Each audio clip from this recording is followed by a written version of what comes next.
ఆ మాట చేత ఎంత కష్టంలో ఉన్నవాణ్ణి ఓదార్చవచ్చు. మాటతో బ్రతికుదాం అనుకున్నవాణ్ణి కూడా చచ్చిపోయేటట్టు చేసేయచ్చు.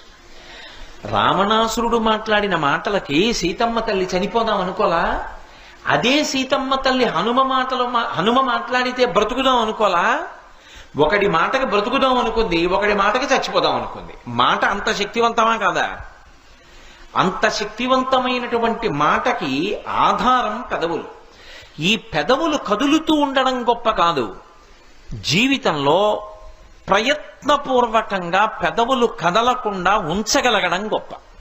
అందుకే మహాత్ములు ఏం చేస్తారంటే మౌనవ్రతం చేస్తూ ఉంటారు.